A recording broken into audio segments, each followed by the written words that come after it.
Okay, magandang umaga. So nandito tayo sa ika-6 na linggo na ng first quarter most essential learning competency para sa grade 7. At ang inaasahan nating matutunan sa linggong to ay ma-describe ng mga grade 7 students natin ang principal roots. At malaman niya kung ito ba ay rational or irrational. At ma-determine between what two integers the square root of a number is. So kung anong integer ang napapagitna sa dalawang given square root at kung ano naman ang nasa dalawang dulo kapag may given na nasa gitna. So yun ang target natin this week na matutunan ng ating mga anak na grade 7. So tara, sagutan natin ang activity para ito ay maunawa. Okay? So, sa unang activity natin, so, ito ang kailangan natin kumpletuhin. So, we have the table here and then ilalagay natin ang exponential form ng mga given expanded form. Ibibigay din natin yung value and then yung square root ng value or ng exponential form at the same time yung principal square root. So, ang totaling target natin or objective natin ngayon ay ma-determine yung principal square root. So, but at this moment, since nasa high school na tayo, hindi natin maiiwasan ang mga negative numbers na napag-aralan na natin ng mga nakaraang linggo. Tara, simulan natin sa first row. So, dito, so 1 times 1, exponential form niya, this can be written as 1 squared or pwede namang nasa loob ng parenthesis and then square. And then, negative 1 times negative 1, this can be written as negative 1 squared. Etong negative 1, since negative to, hindi siya pwedeng tanggalan ng parenthesis. Kasi magbabago or mag-iiba ang value niya. So kapag in-square natin ng negative 1, see to it na meron siya or naka-enclose siya sa parenthesis. Okay, what is the value? So 1 squared, ibig sabihin ay 1 times 1. So 1 times 1 is equal to 1. Ganun din ba ang value kapag minultiply natin si negative 1 saka si negative 1? The answer is correct. So positive 1 pa din. Kasi we are multiplying like sign. So kapag nag-multiply tayo ng like signs, ang magiging sagot ay positive. So parehong positive, kaya ang sagot ay positive. Parehong negative, kaya ang sagot ay positive. So both have a value of 1. Okay. So next, square root of the value or exponential form. So square root, ang value natin ay 1. Or square root siya ng 1 squared. Okay, so ano ang magiging sagot dito? So the square root of 1 or the square root of 1 squared is equal to positive 1 and negative 1. So, eto, minsan nakikita natin, plus or minus 1. So, ibig sabihin, ang isa ay positive 1, ang isa ay negative 1. So, bakit? Anong number, kapag minultiply sa kanyang sarili, ay magre-result kay 1. So, that is only 1, that is 1 times 1. Diba? So, therefore, we have positive 1. Another one, pwede ang negative 1 times negative 1. Kaya meron tayong negative 1. So, parang dito, babalik lang tayo dito kay expanded form, kaya we have the square root of the value or the exponential form ay positive 1 because we have 1 times 1. Negative 1 because we have negative 1 times negative 1 still will result to a positive 1 which is the radical of our expression. Okay, that's why we have here. Okay, next, the principal square root. So, ang principal square root natin, yung positive square root lamang. So, ang positive square root natin ay yung positive 1. So, therefore here, the answer is positive 1. Okay? Next. So, 9 naman tayo. 9 times 9, exponential form. We could have 9 squared or 9 squared. So, same yun. Kapag negative 9 times negative 9 naman, we could have negative 9 squared. And then, what is the value? So, 9 squared, ibig sabihin ay 9 times 9. So, 9 times 9 is equal to 81. Positive 81. Ganun din ba ang value ng negative 9 times negative 9? So the value is also positive 81. Kasi we are multiplying alike signs. Okay? So we now have this 1 as the value of 9 squared and negative 9 squared. Okay? Square root. So ano ang square root ng 81 natin? Ano ang square root ng, or ang exponential form nito ay 9 squared. So like that. So the answer here is, we have positive 9 or negative 9. Or, we have plus or minus 9. So kung titignan natin, ito, naka-cancel out lang, and then we have this one. So we have 9. But we have positive or negative. Okay. And then the principal root, we have the positive. So the positive 9. Okay, next, 19 naman tayo. So this can be written as 19 squared or 19 squared. Then ito naman ay negative 19 squared. What will be the value? So we will multiply 19 times 19. If you have the calculator, you can use it para makatulong na mas mapadali ang activity. So 9 times 9, 81. So 8. Then 9 times 1 is 9. We have 17.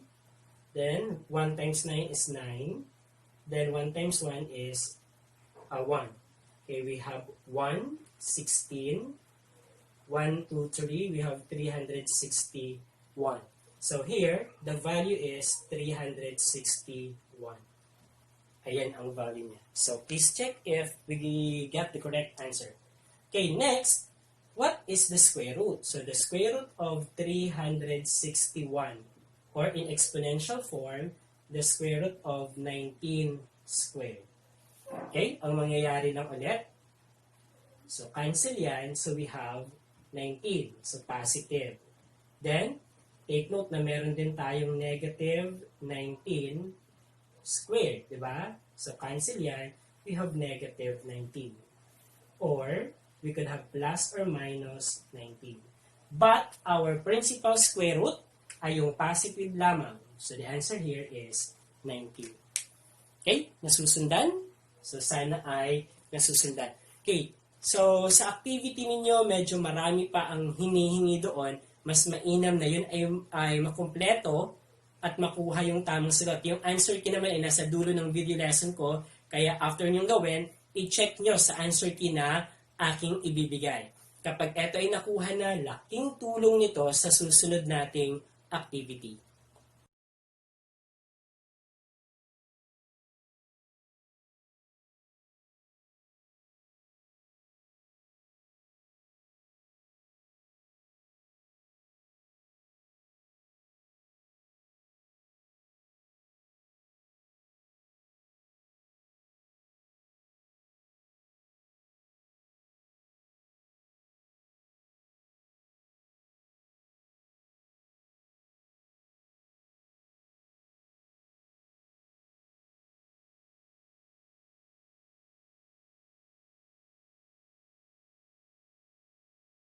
Okay? So, ngayon naman ay tatalakayin natin ang properties of the square root. So, ito ay ilan lamang sa properties of square root. Since grade 7 pa lang tayo, kaya ang focus natin ay kay A and B, which is product property, and then quotient property. Pero pagdating natin ng grade 9, ito ay makakasalumuha ulit natin or makikita ulit natin to. At the same time, may karagdagang property tayong pag-aaralan. Okay, so dito, sa product property, for example, we have this one. The square root of A times B is equal to the square root of A times the square root of B. Anong ibig sabihin nito? So, ibig sabihin, pwede nating kunin ang factors ng ating radicand at yung factors na yon ay pwede nating kunan ng square root pareho. So, anong halimbawa nito? For example, we have square root of 20. So, ang square root of 20 natin, ano ang factors ng 20 natin? So, we could have, 4 times 5. Diba? Tama ba? 4 times 5 is equal to 20. So, here, we will have the square root of 4 times the square root of 5. Okay, then, so pwede siyang maging ganyan. Can we simplify square root of 4? Yes. What is the answer for the square root of 4? So that is positive 2. So positive or negative 2, but the principal root is positive 2. And then we have here square root of 5. Since 5 ay hindi na natin pa pwedeng ma-simplify. Walang number na kapag minultiply natin sa kanyang sarili, ang result ay 5. Diba? But ang 4 natin, we have 2 times 2. That's why we have here 2. Okay, and then this one, we have a plus or minus. So we have that one. Pero kapag ang hinihingi lang ay principal roots, we will give the positive. So samantala ang positive 2 square root of 5, this is the principal square root. Okay, always the positive square root ay yung tinatawag natin principal square root. Okay, so yung letter B naman, kay quotient property naman tayo. So we have the square root of A over B is equal to the square root of A over the square root of B. So ibig sabihin, pwedeng paghiwalayin yung numerator at denominator natin. So ano ang halimbawa nito? For example, we have square root of 25 over 36. So ito ay pwedeng isulat na square root of 25 over the square root of 36. And then pag sinimplify natin, square root of 25, we have 5. Square root of 36, we have 6. So plus or minus ulit yan. But, kapag sinabing principal roots ulit, so we have the positive 5 over 6. Okay, so siguro ngayon ay medyo mako-confuse kayo kasi bakit may positive, may negative. In grade 9 kasi, we will encounter that again. Yung positive or negative 5 over 6. Or yung positive or negative na yan. So, at this moment ay mga principal roots tayo. So, ibig sabihin na positive roots ang ibibigay natin.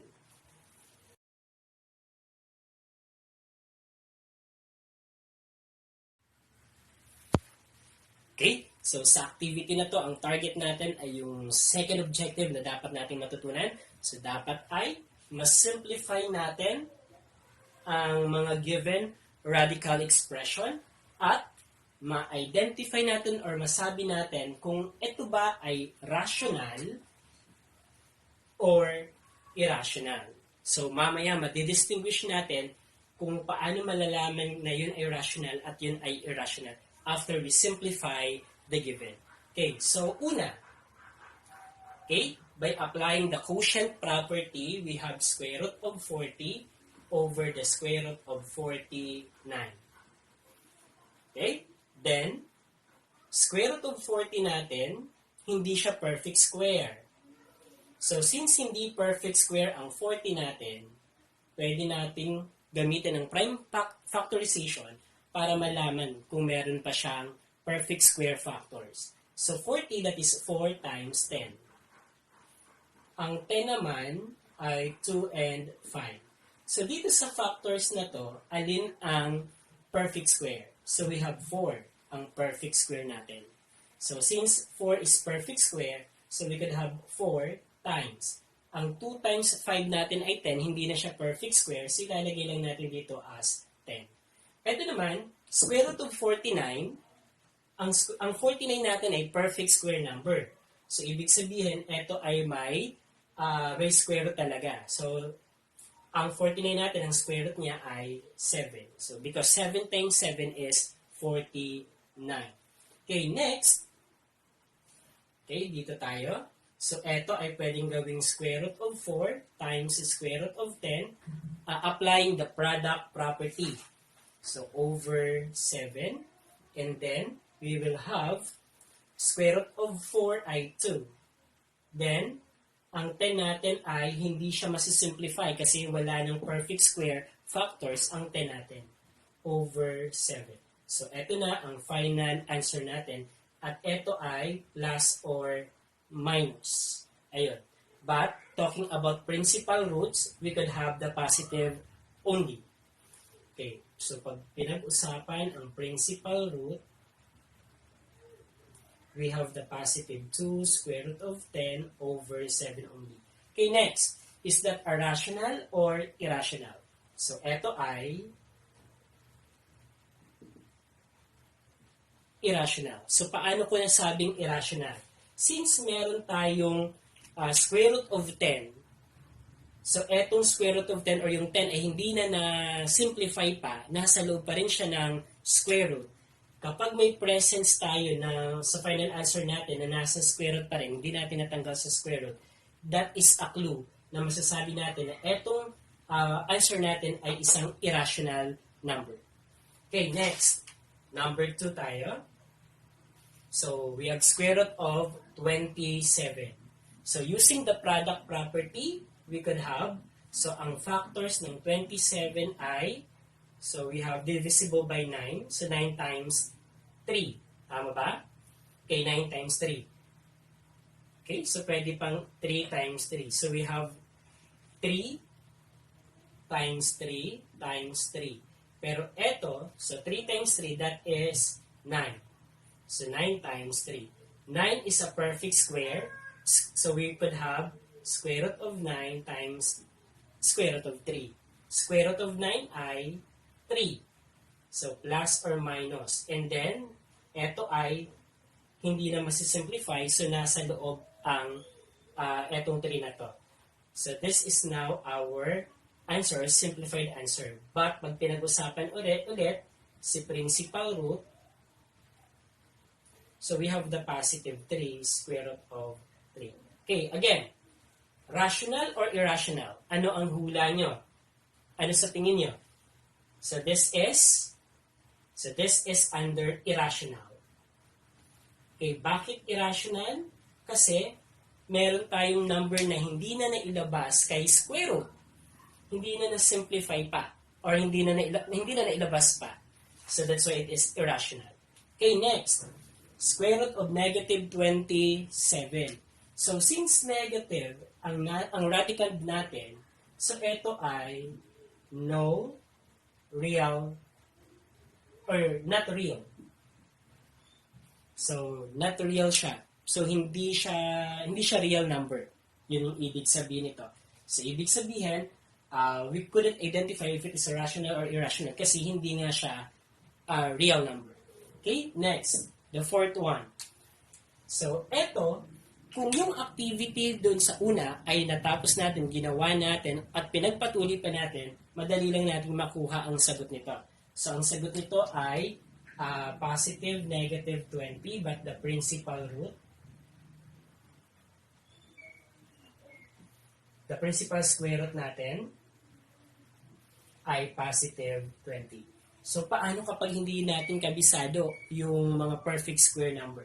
So, pwede natin gawin ang product property. So, this is 4 times 100. So, ibig sabihin, we will have square root of 4, square root of 100. Square root of 4 natin ay 2. Square root of 100 natin ay 10. Then, 2 times 10, we have 20. So that's why we have positive or negative 20 as the simplified answer for this, but the principal root is positive 20.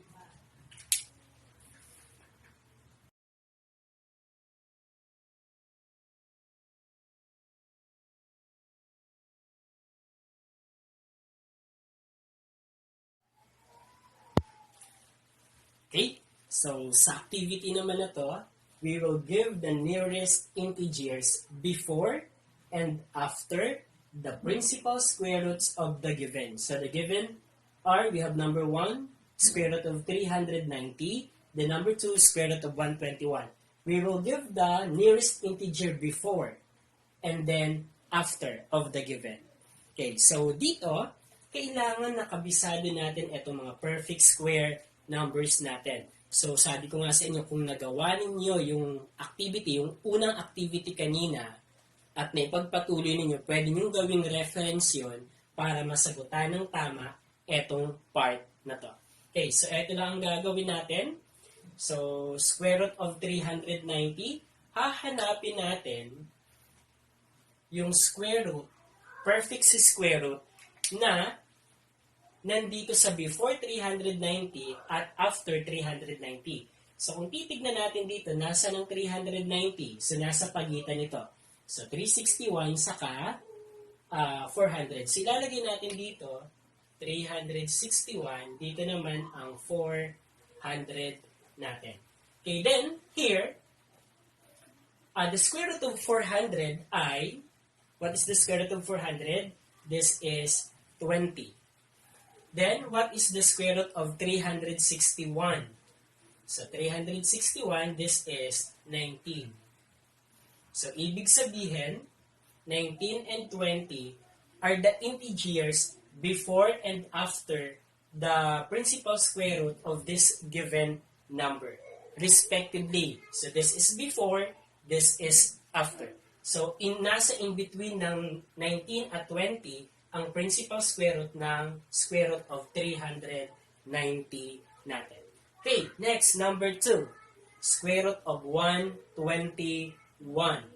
So, ang square root of 121 natin, kung titignan natin, ang 121 ay isang perfect square number. So, this is equivalent to 11. So, the principal square root of this is 11. So, what is the integer before 11? That is 10. What is the integer after 11? That is 12. So, the answer here are 10 and 12 respectively. So, before and after. Okay. So, pwede nyo rin naman gawin. So, kung 121 before ay 100, so we have the square root of 100. Dito naman ay 144. Square root ng 100 ay 10, square root ng 144 ay 12.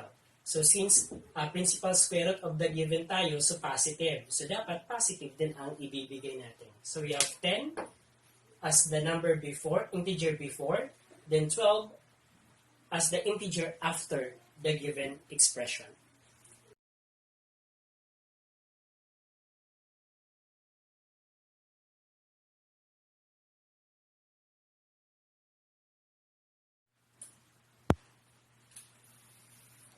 Okay, so sa next activity natin, this is our last activity. So ito naman ang ating direction. So we will write or give the integer between the principal square roots of the given two radical expressions. So we have two given radical expression and then we will give the integer in between of the two given.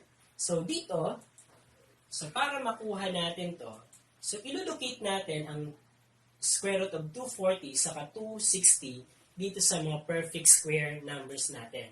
So, 240, kung titignan natin, mas mataas kay 225.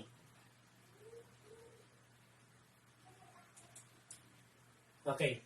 And then kay 260 naman, mas mataas kay 256. So, ibig sabihin, nandito ang ating square root of 240 at nandito naman ang ating square root of 260. So, ang kailangan natin ay eto. So, we have square root of 256. So, the question is, what is the square root of 256? Because the result here is the integer na hinahanap natin na ilalagay natin dito. So, this is what? So if this is 12, 13, 14, 15, this is 16. So the answer here is 16. So positive 16. Since principal square root ito at principal square root ito ay positive, so therefore here, it must be a positive number. So positive 16. Okay? Next, we have here, so 115, locate natin ang 115. So nandito ang 150 natin. And then, 99. So, ang 99 natin ay nandito sa taas. Nandito. So, 99. So, anong perfect square number ang in between doon sa square root of 99 at 150? So, we have 100. So, square root of 100 is equal to 10. So, since principal square root ito at principal square root ito, we will get also the principal square root of 100. So, the answer here is 10.